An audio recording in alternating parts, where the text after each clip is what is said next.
and gentlemen, this is What You Talking About, Fannie Willis. Please welcome Chairman of U.S. House Judiciary Committee, Jim Jordan, and CPAC Chairman, Matt Schlapp.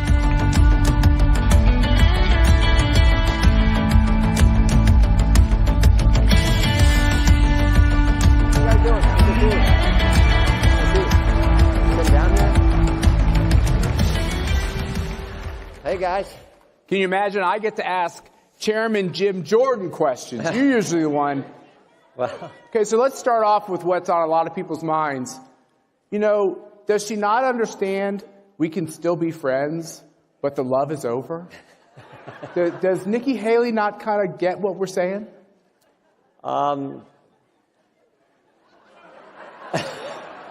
I didn't know that was going to be a question. I told you I threw you a curveball. Yeah, well, look, President Trump's going to be our nominee. I think he's going to win. He's the one president, certainly in my lifetime, who did more what he said he was going to do than any president I've ever seen. And I love the line.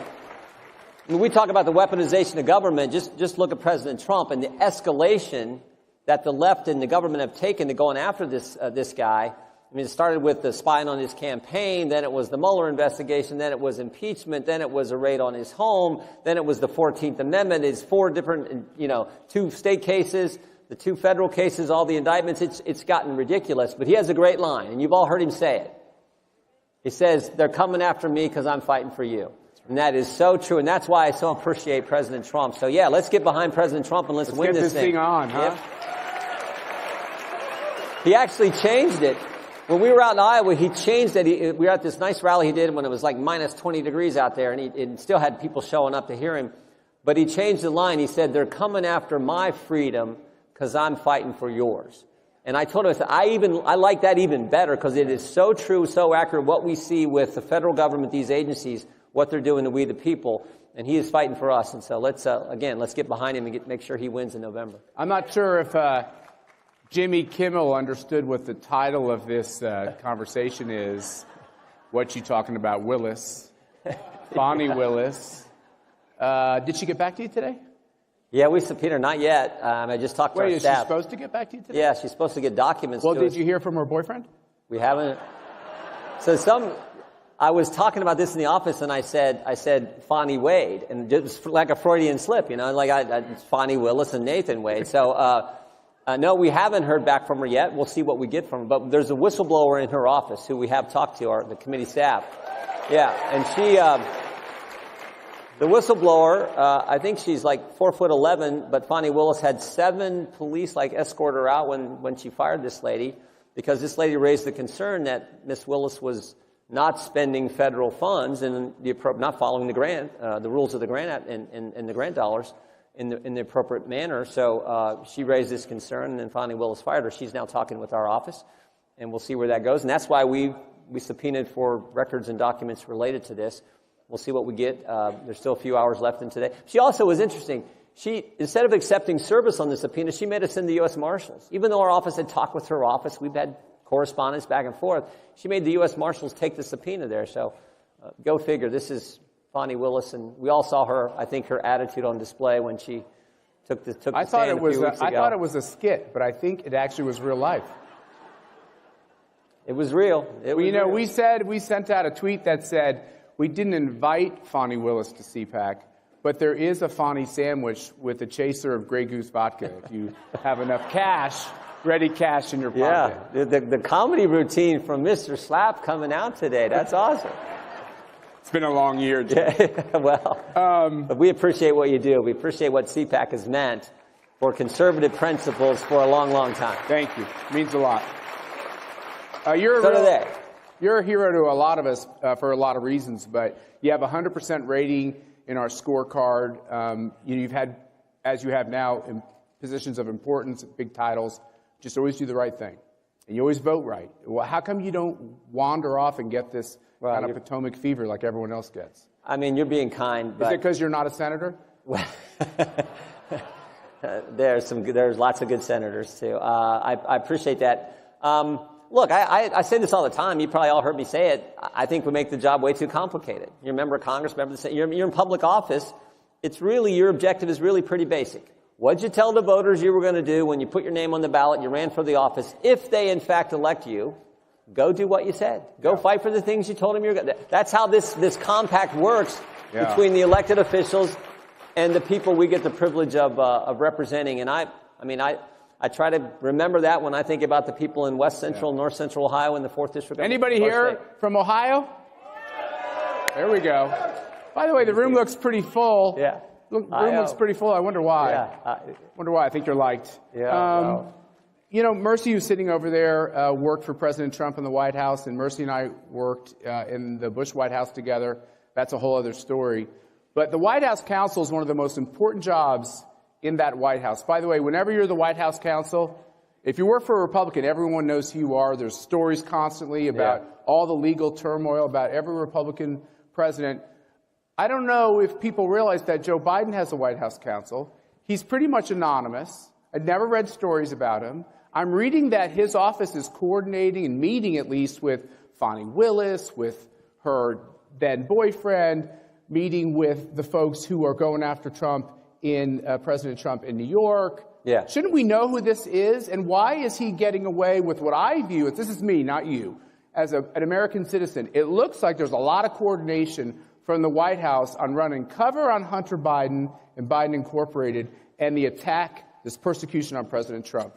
Well, yeah, Nathan Wade, the guy from Fani Willis's office, he's supposedly had contact with the White House counsel's office, with the White House, with the Justice Department, with the January 6th committee, all that going on. It looks shouldn't they be running an independent Well, you would think. You would think. Now, I'm sure he's entitled to some of that information, but we want to know how this is all played out, particularly when you think about the fact they're going after their political opponent and the history I just talked about that started clear back in 15 and 16 when they started spying on his campaign. By the way, based on a confidential human source who we now know lied to him, nothing seems to happen to Christopher Steele. I'm sure the audience remembers that name. Yep. Now we have this confidential human source who Christopher Wray told us, filled out this 1023 form the FBI did, Christopher Wray told us that this guy, we can't give you the 1023 form. This guy has been a 14-year confidential human source. We've paid him. He's respected. We don't want to risk his safety. And now they arrest the guy, not once, but twice. I don't know. Maybe the guy did lie. But it sure is quite a contrast for Christopher Steele can give false information about President Trump, and he continues to get paid. This guy, this Mr. Smirnoff, can give false information, what they've said is false information, and he gets arrested. Double standard again. I might just be slow on the go, but I don't think I'm just going to fall for the next Russian collusion immediately. I'd probably wait for proof. Yeah. 2016, it was Trump-Russia. Of course, Mueller told us that didn't happen. 2020, it was, the laptop's a Russian information op. 51 former intel officials signed that statement. Turned out to be baloney, and now here we go again, round 3. Maybe it's a case, but sure seems strange to me. What's going to happen with Hunter? Well, he testifies next week in our deposition, so we'll have some questions for him. We continue to dig into our work. One thing that I would say for sure is, I say this all the time, there are 4 fundamental facts that will never change. Fact number 1, Hunter Biden gets put on the board of Burisma, gets paid $1 million a year. But he is an energy expert. You have to give him that. Right? Fact number... He has a lot of energy. You beat me to the punch on fact number 2. Fact number 2, he's not qualified. He said so himself in an interview, I think, with ABC News. Fact number 3, Hunter Biden meeting with the CEOs of Burisma, they asked him, can you weigh in and help relieve the pressure we are under from the prosecutor in Ukraine? He calls D.C., he calls his father, according to his business partner, Devin Archer, when we deposed him. Fact number 4, 3 days after that phone call, Joe Biden goes to Ukraine, conditions the release of our tax dollars, your tax dollars, on the firing of that prosecutor. That went against, by the way. Those 4 facts Joe Biden bragged about the last thing. He bragged about doing that. Those 4 facts go against what the State Department said they needed to happen. They'd send a letter to the prosecutor saying, you're doing a good job. 2 months before, they said the Interagency Policy Committee says, Ukraine warrants this $1 billion. Joe Biden changed it. What caused him to change it? Could it have been the phone call from his son asking? And Joe Biden gets this guy fired who's applying the pressure to the company that Hunter Biden sits on the board of, making $1 million a year. That's not supposed to be how things operate, but those facts are fundamental. So regardless of what the Democrats say about this confidential human source, those facts don't change. I just want to go back to the previous question and say the White House counsel is Ed Siskel. I'm not accusing him of doing anything wrong, but I do think there's a lot of wrongdoing associated with the attempt to imprison Joe Biden's general election opponent, and I think we ought to know who the man is. I think we ought to answer some questions. And I want to know why the Biden administration and the Biden White House doesn't recuse itself from questions concerning their own campaign. It seems like a very basic thing, and I think that the people of CPAC, let's start asking questions about Ed Siskel. You agree?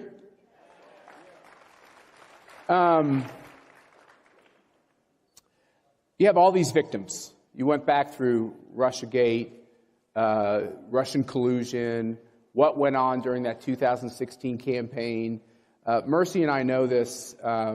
We've had a lot of calls over the last several years from dear friends who are quietly bankrupted, quietly investigated, quietly having their lives destroyed, quietly having their professional lives destroyed, all because they want to wear a red hat. Yeah. That's the reason.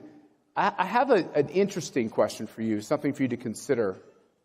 Until all those people get their legal fees back, I think of K.T. McFarland, who's on my board and spent 7 figures of her money just answering basic questions.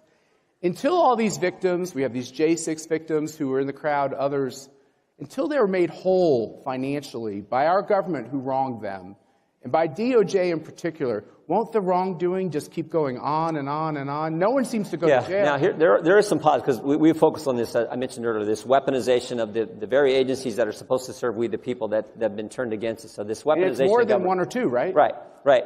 It is, there have been some positives. So we pointed out a year or so ago that the Department of Homeland Security had set up the Disinformation Governance Board. Remember this? Right? As if some agency can tell you what you're allowed to say, what you're not allowed to say in a country where we have the First Amendment. But they were attempting to do this. We made such a big issue of this. You guys helped all kinds of conservatives around the country that they got rid of that board. So there's sometimes just by drawing attention to the ridiculous things that are going on, you can make a difference. Another example. The IRS announced 4.5 months ago that they would no longer be making unannounced visits to American citizens' homes.